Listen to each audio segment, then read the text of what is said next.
Okay. Hello, everybody. I am Abner, an Israeli expert in floriculture, owner and CEO of RASHI Agropolis. We, in 1996, introduced dates in Kutch. We have also done the first Indo-Israel project in Pusa Institute. And in India, we have built the Agriculture Research and Demonstration Center in Aurangabad. My topic today will be floriculture and hydroponics. And the question I will try to answer is why? Why floriculture and why hydroponics? Thank you.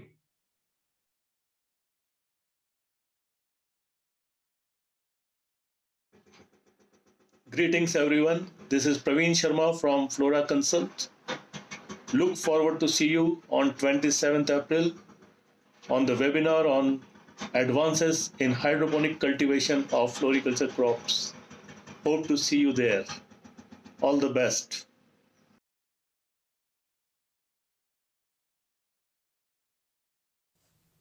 I'm Robert de Bos. I hail from Holland, the Netherlands. My professional career is in several parts of the world, of which the last 20 years in India.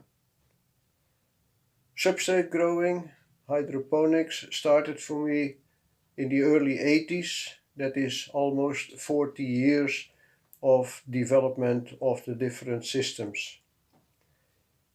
In my presentation, I want to speak about the different cultivation systems and put them in a context.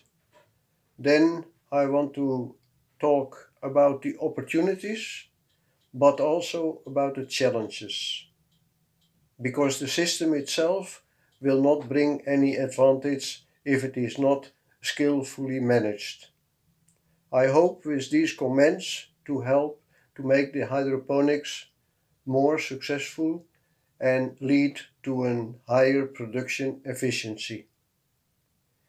In India, there is a large scope for these systems and with many advantages for the growers and for the environment at large. The cultivation needs a technological upgrade urgently.